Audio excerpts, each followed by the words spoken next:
In today's video, we are going through some of the best makeup tips. I am talking makeup tips that will make your makeup look flawless, last all day long, make you look like a filter in real life, and most importantly, just make your makeup look the way that you want it to look. I don't know about you, but there have been so many times in the past that I sat down to do my makeup. I did a full beat. I looked in the mirror and I was like, why does it look cakey? Why does it look patchy? Why does it not look blended? Quick note, I will have all the products that I use linked in the description bar, as well as all of the shade names. Let's go.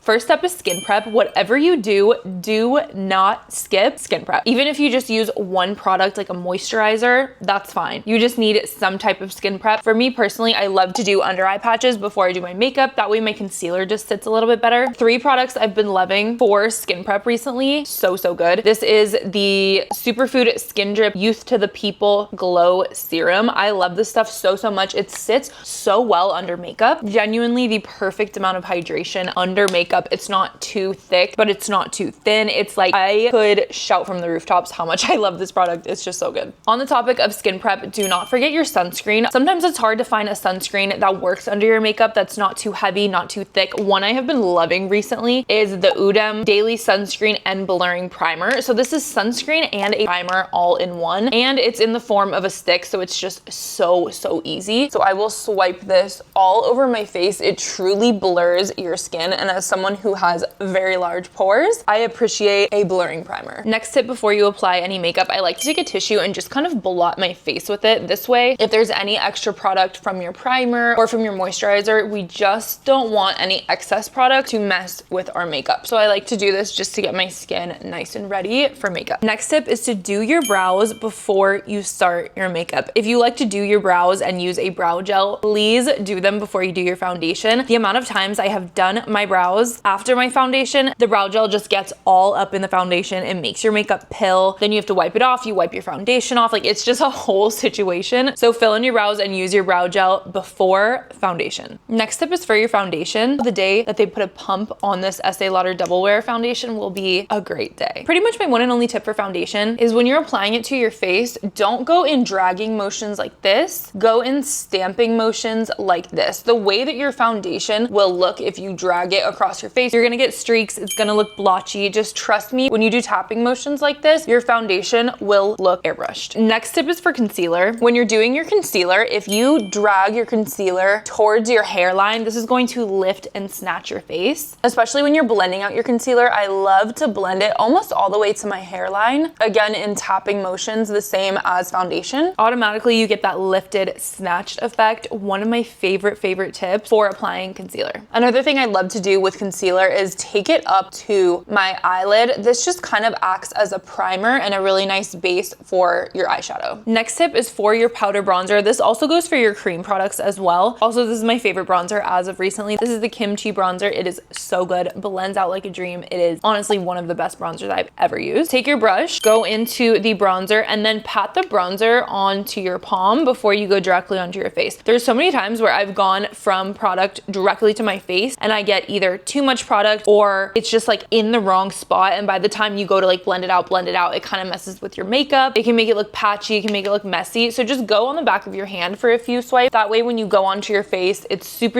easy to blend out, and you'll find that the product is so much easier to work with. Also, when I'm blending out my bronzer, I'm going in tapping motions as well. I'm not swiping it. The amount of times I have done the swiping motions and it just messes with my makeup. It moves things around in places that it just should not be moved around in. So tapping motions is honestly always the way to go. Next tip is for your lips. If you get one tip from this video, please let it be this one. I love this tip. So take a lip stain, but take a color that's pretty much nude or like a little bit darker than nude. This one is from Sachi Beauty. This is in the shade Nude, and I will line my lips with this product. What this is gonna do is when you go out for drinks with your friends or just throughout the day, when your lip combo comes off, your lip stain will be underneath underneath, so you will never go without color on your lips. I love this tip so much. It just makes you feel really secure in yourself as well. Like the second your lip combo wears off from your lip liner, you still have color on your lips. Also, it's nude enough to not mess with your lip combo. Take this tip. Please do this tip. It'll change your life. For eyeshadow, if powder eyeshadow kind of overwhelms you, or if you're just in a rush, or if you just want a quick, easy tip, use an eyeshadow stick. My favorite ones are the ones from Charlotte Tilbury. Also, ColourPop makes really good ones. So take an eyeshadow stick and you're just going to place it on your lid. The good thing about eyeshadow sticks is you can be so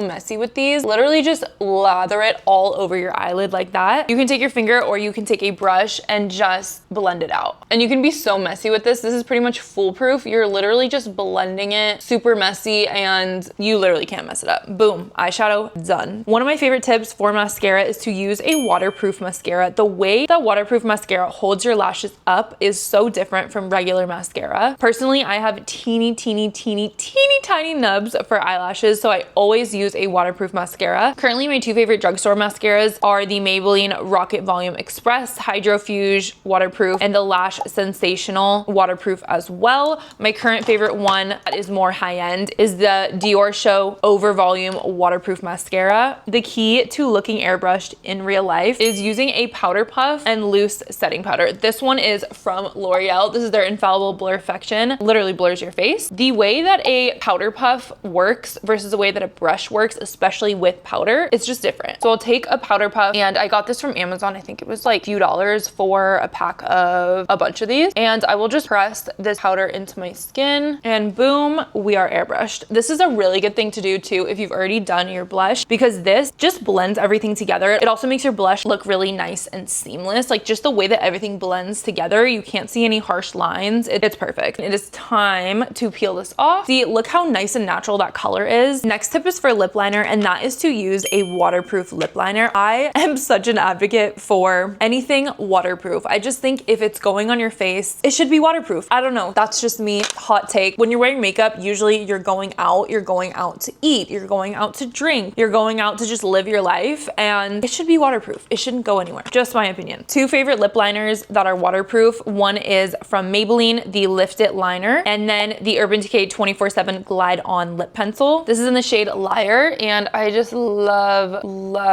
this color. Last and final tip, before you set your makeup with a setting spray, go in with some kind of hydrating mist. What this is gonna do is blend all of your makeup together and just kind of give you that skin-like look again. I personally love a lot of powders. I do love heavier makeup. I just need a little hydrating mist just to bring everything back to looking like my skin. This one is the Anua PDRN Hyaluron Mist. This one is super affordable and it is truly the best hydrating mist. I do love a milky toner. This one is from Thayer's. This is a milky toner mist. So if I'm not using this one, I am using this one.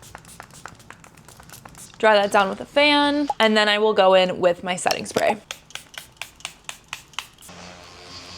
I hope these tips helped you guys out. I know for me personally, I have been doing makeup since I was in high school. I'm now 30, and I feel like I'm always learning new tips and tricks about makeup, how to make your makeup look better, how to make it look like a filter, how to make your face look absolutely flawless. Let me know if you try out any of these tips and what your favorite tips are. Also, let me know what kind of videos you want to see from me, whether that's more makeup tips, literally anything. And I'll see you guys in my next video. Bye.